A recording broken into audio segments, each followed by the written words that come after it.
Hello and welcome. I'm Sandy, and this is a short relaxation journey in which the immortal olive tree tells you its story. Please make yourself comfortable and the story will begin. I am the immortal olive tree. I am strong, majestic, beautiful and ancient. My home is in Crete, the birthplace, they say, of the first European civilization. I am believed to be the oldest olive tree known to exist anywhere in the world. Experts prove my age to be between 2,000 and 3,000 years old in human time, but I believe that I am much older than this. When I was a mere sapling, it was the time of the magnificent Bronze Age Minoan civilization. There were great cities and palaces and monumental architecture. Beautiful art characterized our island. The palace walls and floors were exquisitely painted with vibrant frescoes of animals, sea creatures, plant life, and other scenes of nature. The mother was the goddess, and divine power was symbolized by the bull. Although I am the oldest known living olive tree, my species did not originally come from Crete. I do not know the truth of it, but it is believed that the first cultivation of my wild olive ancient ancestors began way back in the past, perhaps 6,000 to 7,000 years ago, in the regions of ancient Mesopotamia. It is humbling to think that my ancient ancestor olive trees were, it is believed, first cultivated in a place of many important inventions and developments that changed the course of the human world. These included the 12-month calendar, astrology and mathematics, and the use of the wheel, plough, weaving loom, chariots, irrigation systems and written languages. None of these matter to me, but I believe that they were significant to humans. We olive trees are strong, resilient and precious, and our fame spread as merchants and traders travelled between countries that today are called Syria, Lebanon, Israel, Palestine, Egypt, Greece and Italy. Over time, we became highly valued for our fruits and for the symbolism that grew up around us for peace, purity and victory.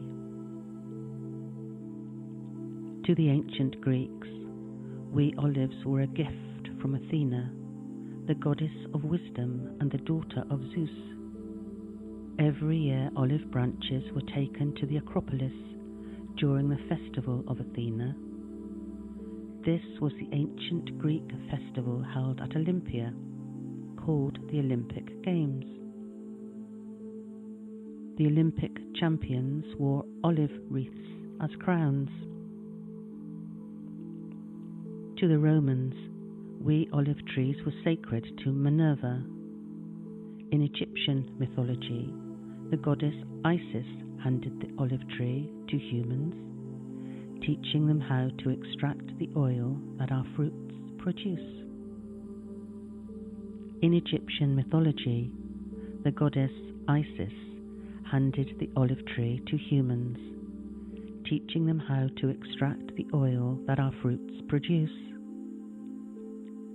For the ancient Hebrews, olive oil was a symbol of divine blessings, and for this reason anointed their kings with this oil, and also used it in consecration ceremonies.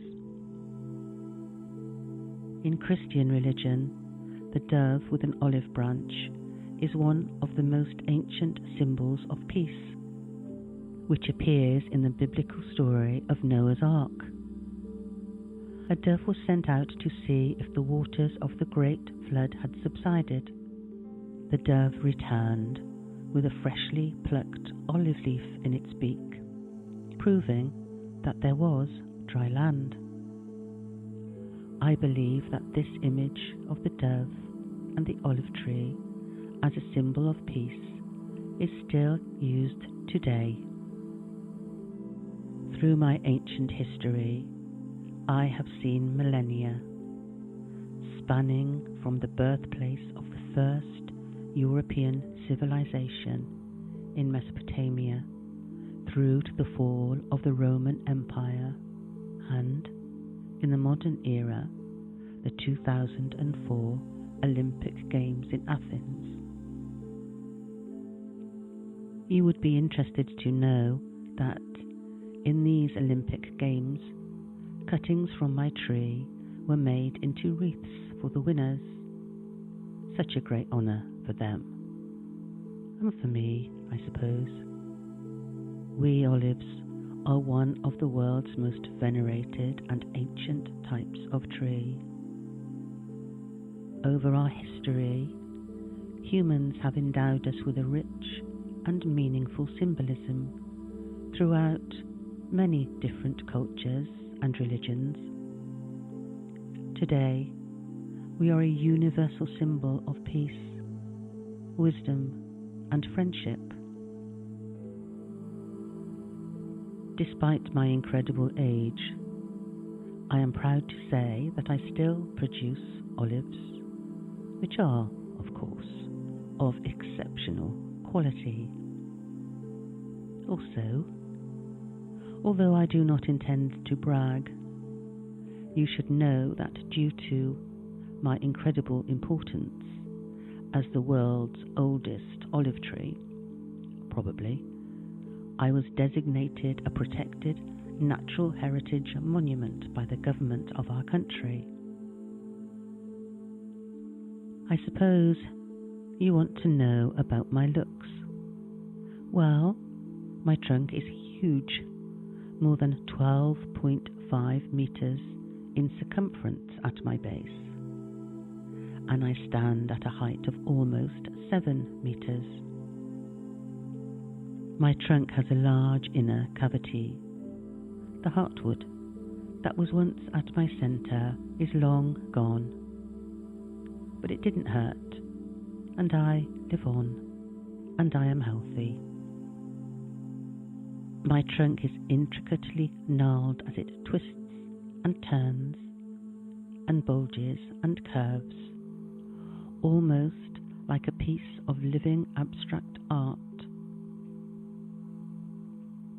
I have heard it said that I have the bizarre, intriguing beauty of a Gothic gargoyle. My canopy is lush and evergreen.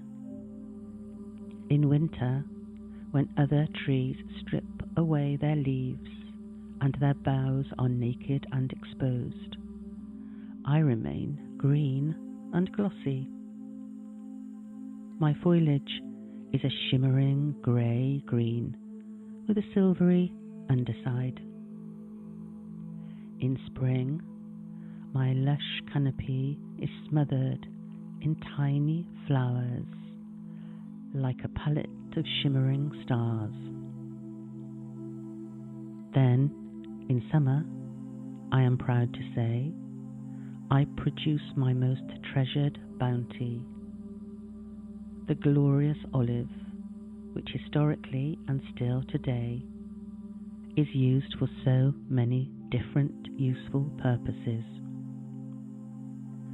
My olives have many health benefits, and they can be used to produce olive oil for eating raw or for cooking, or for lamps, for medicine, for cosmetics, and soaps and shampoos.